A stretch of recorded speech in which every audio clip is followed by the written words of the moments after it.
natin ng chicken.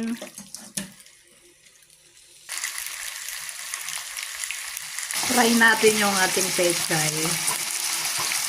Yan pa ang ating pechay. Fry ulit. Ito na.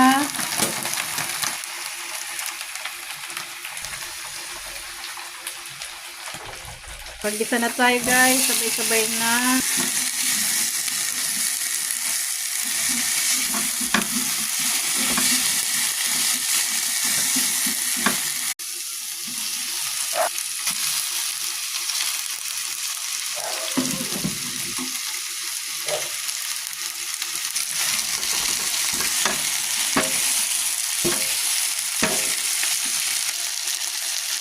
Kunting sugar.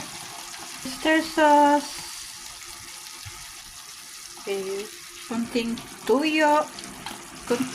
Kunting patis. Bulog na natin ang ating Baguio pechay. Ayan, almost done.